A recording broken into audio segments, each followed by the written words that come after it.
called Café Anyway. All right. Mike's Daily Podcast.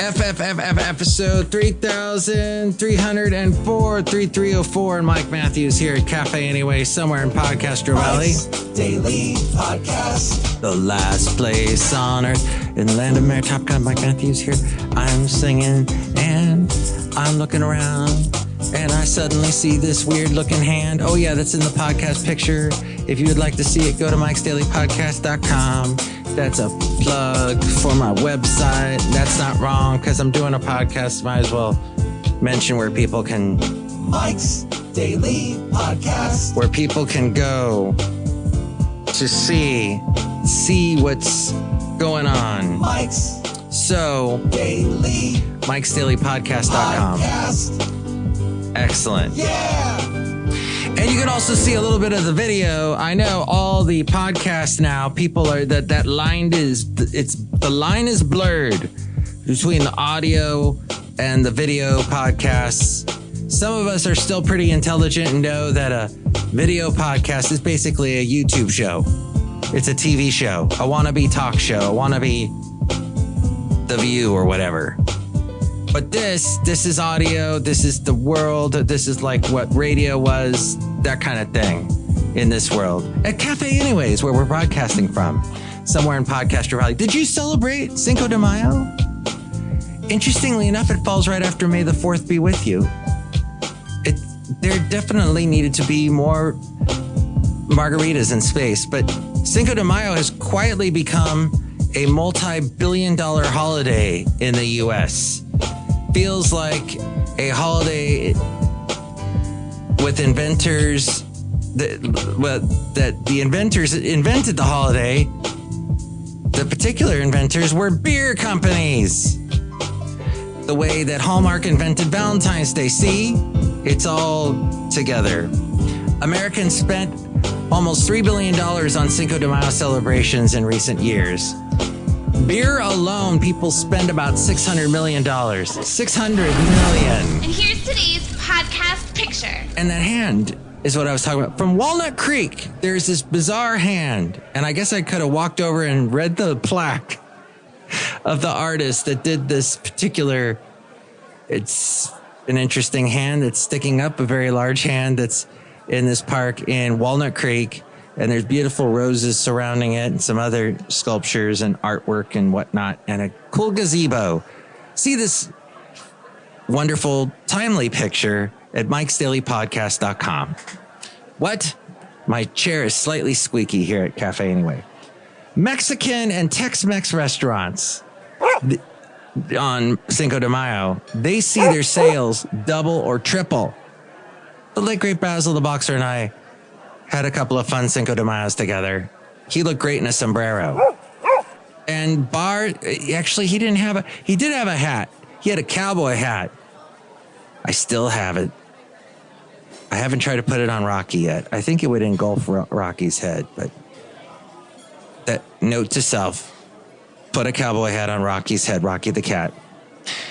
Now, bars, particularly like Cinco de Mayo, they get traffic that's higher by 12%. People want to stop by and have margaritas and chowder. That's the name of my new restaurant, Margaritas and Chowder. 12% higher than a normal day. And then the groceries like chips, salsa, avocados, tortillas, that increases year over year. The avocado surge, it is definitely one of the biggest guacamole days, Cinco de Mayo. Just outside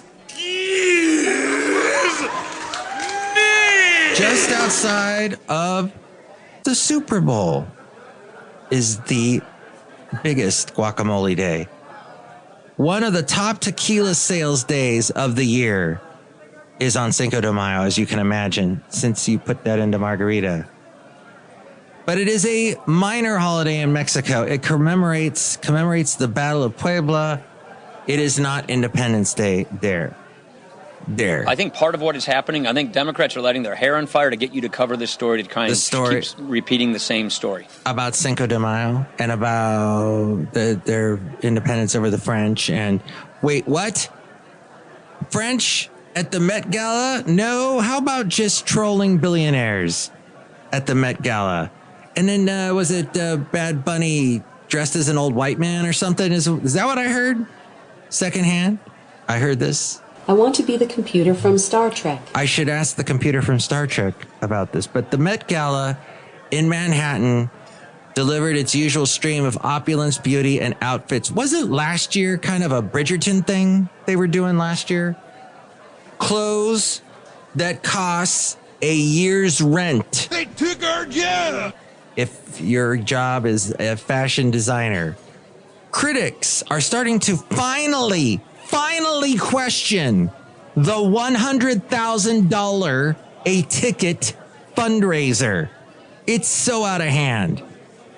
Fashion is art was their theme. Wasn't that the theme last year? It's always fashion is art, art is fashion, fashion is art, art is fashion. They go back and forth. You're fab, you're switched on, you're a bit of all right, yes. In fact, it's basically a wonderful...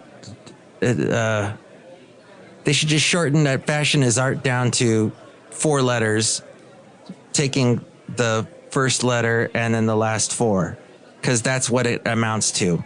But the themed event drew more ire than usual. Billionaire Jeff Bezos and his wife served as lead sponsors and honorary chairs. Yeah, that's a good one.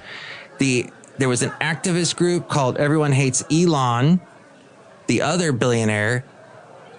They placed 300 bottles of what looked like pee, but it was fake, inside the Metropolitan Museum of Art.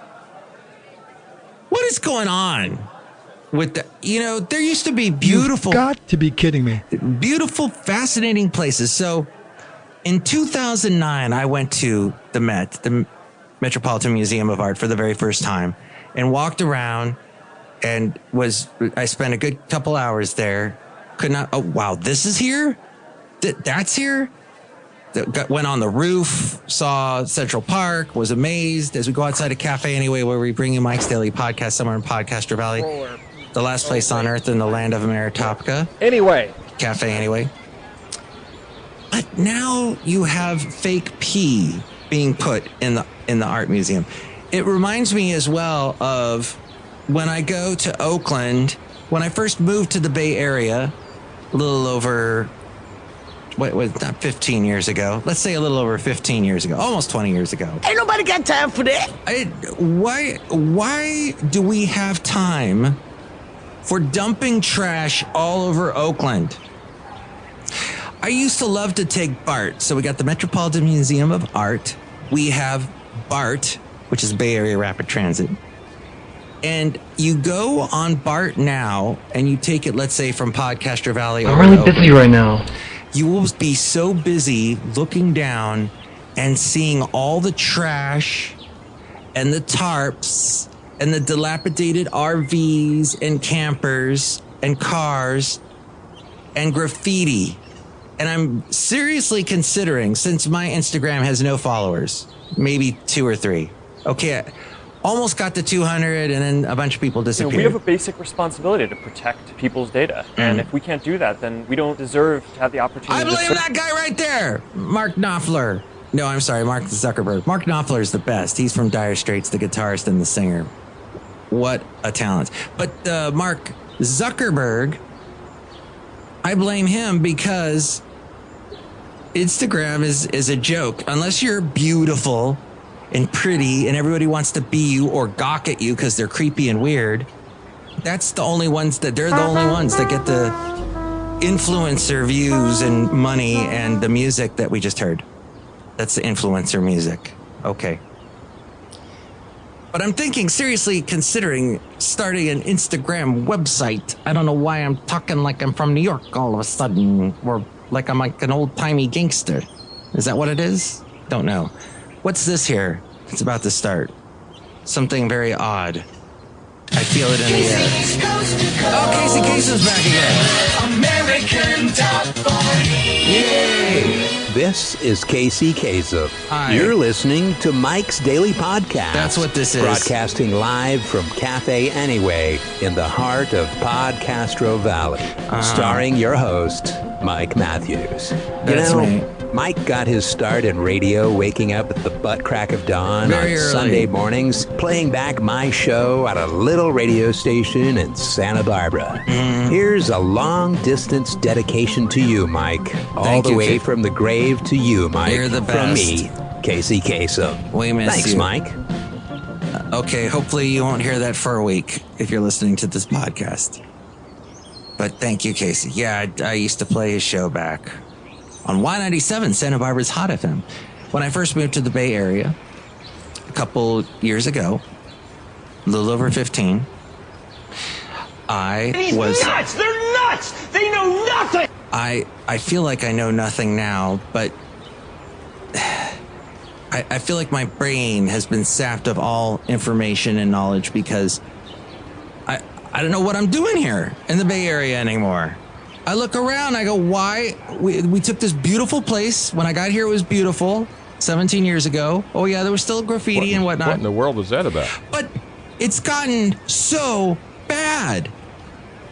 Over the weekend, this was recently, there were a bunch of people riding motorized bikes and ATVs that were basically taking over streets. Huge. It was huge, and people, the cops caught them. They caught about 9 of them. There were still about 12 or 13 that got away. I saw them ride by me while I was walking through Oakland, and I had just ridden BART. I had just seen all the trash and the graffiti from the train. What president ever talks like that? That's not who we are. He doesn't. Is he talking like me? I don't know if the president is talking like me, like all upset about the trash in Oakland. I don't think he cares about Oakland. But what is going on? I was happy to see the cops caught these guys that were marauding around Oakland and causing people to freak out in their cars. Like, where are all these? What's happening? All these motorcyclists going by. What? And the kids are they're doing wheelies. They're almost falling backwards and becoming paraplegics because they, fall on your back. I caught you a delicious bass. It's going to be difficult to get from that, recover from that, and be able to go down and catch a delicious bass. But no, this is what's happening in this world, that people just are being very disrespectful. And I know they're trying to make a comment about the Amazon workers. News. Fake news. As some might say. But there is the news that Amazon workers are being pushed to the limit so that they can't stop and use a restroom. That's basically what the statement was being made in the Metropolitan Museum of Art. They projected anti-Jeff Bezos messages. Jeez. Oh, someone's going to get fired. On nearby buildings. The Washington Post, which Jeff Bezos owns, had mass layoffs. Almost half of Americans said that they despise billionaires. And you can see why the disparity between the haves and have-nots. It's never been good, but it's really bad now. And one last weird comment for you. All right, we made it through. Da-da-da-da. Well, almost made it through this story that I got from Rob Black. He is heard on AM 1220 KDOW weekdays in the 5 p.m. hour, and he's on Cron TV Monday through Thursday in the 9 a.m. hour. And he has all these interesting financial stories. But almost half, 47% of Americans despise billionaires. That is up about 8 percentage points from just 2 years ago. And a growing perception is that Elon and Jeff Bezos and other billionaires are not paying their fair share of taxes. It didn't help that they all showed up to the inauguration of Trump. In fact, Amazon donated to Trump's inauguration fund and spent $50 million on the documentary that came out about Melania Trump. And some people call that actually not even a documentary. They call it propaganda. Some people loved it. But in any case, in California, it is not going well. And we have debates going on. We have the possibility of a governor that is not like Gavin Newsom. And we forget, not just a short while ago, it was Jerry Brown. And Jerry Brown may have done some things wrong, but gosh, it was a much better state when he was on. Gavin has just let it go. Let it go. Now, there was Arnold Schwarzenegger before Jerry Brown. Don't know. I wasn't actually living in the state. I think I was here when he got inaugurated. And then I left and lived in Alabama for 2 years and came back. He was still the governor. And it was fine. It was a beautiful state. It has gotten so bad. Oh, and if, let's say you have a problem with the smell of marijuana, you don't want to be in Oakland because you're going to smell it everywhere. The other day, as I'm leaving my house in PodCastro Valley, which is it's right next to Oakland, but I'm still, to be officially in Oakland, I have to take about a 10-minute drive, and I'm in Oakland.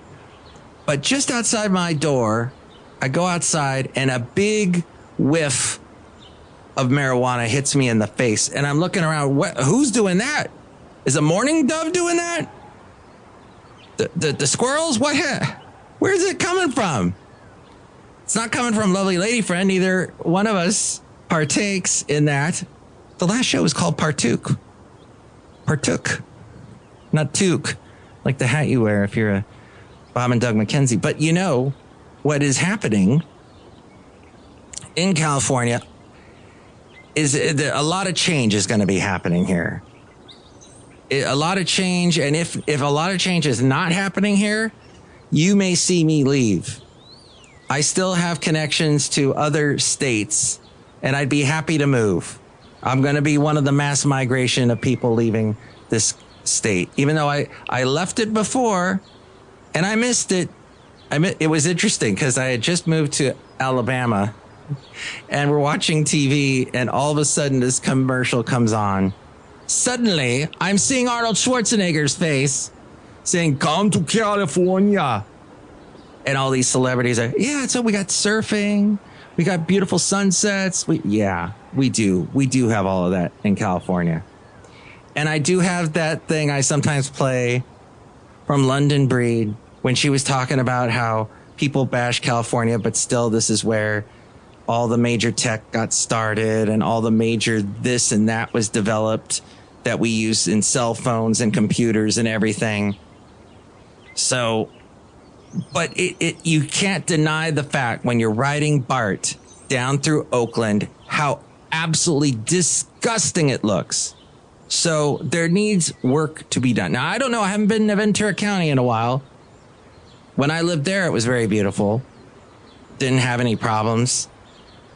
Was there for quite a while. Was in Santa Barbara for a little bit. Worked in Thousand Oaks for a little bit. All beautiful areas. And when I had come to the Bay Area, I loved coming up here. Decided to move up here. It was actually partly because of when I was still married. We wanted to live up here. My ex-wife's family is all up here. But man, it's gotten so bad. Not so fast, Waymo robotaxis. Speaking of California, California law enforcement will now be allowed to ticket manufacturers if their autonomous cars commit traffic violations, such as running a red light or speeding. Wow. Really? Now, are they going to actually enforce those laws? The thing is, we have laws. Nothing ever gets enforced. Someone sets up a whole campground on your front lawn. You didn't ask for them to be there. Somebody sets up a campground on top of your car or decides to spray paint your house, your car, your apartment, whatever. Maybe you own a restaurant. They knock in the window. The plywood industry is raking in the money in California. So many windows get smashed. So you need to put the plywood to cover the window. There is this old senior assisted living facility that I drive past. And I noticed today that all the windows on the bottom floor have been replaced with plywood. That board, the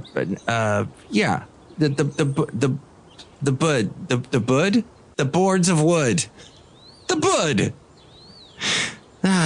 boards of wood, big boards of wood covering up all the windows in Hayward. What is happening right next to PodCastro Valley?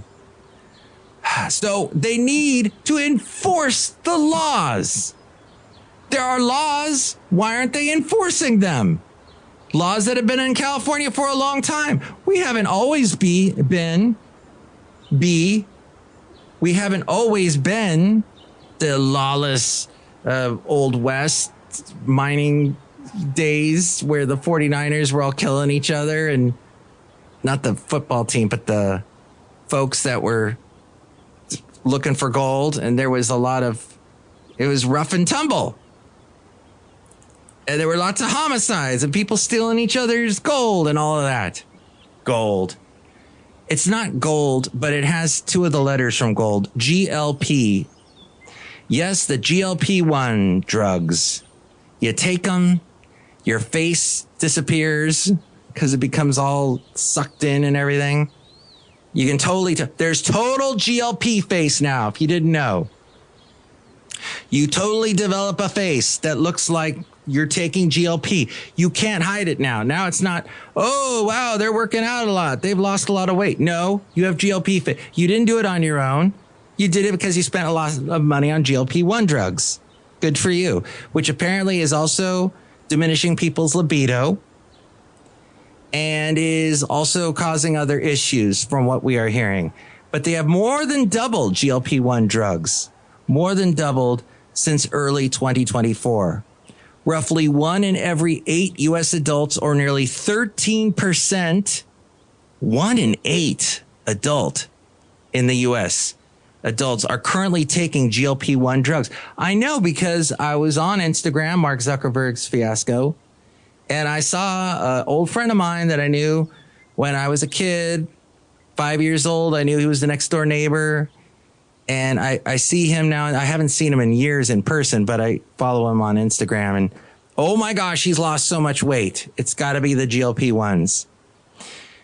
By 2030, roughly 25 Americans, add a million to that. 25 million Americans will be on GLP-1s, up from 5 million just 3 years ago. They'll jump from 5 million to 25 million. Now, Hershey, yes, your chocolate company, says that GLP-1s are driving higher gum and mint sales. They must be glad that they diversified into gum and mint, not just chocolate. Thanks to the growing adoption of GLP-1 drugs, sales of Hershey's Icebreakers rose 8% in the first quarter because there is something called Ozempic breath. Yes, it is bad breath. And it is likely caused by the dry mouth that you get possibly from taking GLP-1s. And then there are other things that it's all starting to come out. In the first year of GLP-1s, it was all, oh, wow, this also helps you from never having COVID again, or it helps you keep your hair, or blah, blah, blah. Now we're finding out all this other stuff. In fact, you lose your hair from GLP-1s. I think that's the latest thing we've discovered. But look who is here. Hello, Mike Matthews. It's Chely Shoehart, gift shop supervisor. And I have a bunch of snow globes that have GLP-1s in them, Mike Matthews. Chely Shoehart and her exploding snow globes.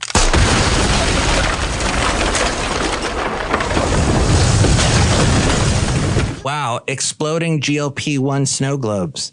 That's the other thing that I was trying to warn the listeners about. But thank you, Chely. Look who else is here. Oh, Mike, this is Floyd the Floorman. And this is John Deere, the engineer. Mike, I think you've been really busy lately. I have. A coworker has pancreatitis, and he's in the hospital for the next 2 weeks, so I got to cover for him. And we've got a very small staff, and it's a lot of work at my work these days. So, yeah, it's crazy.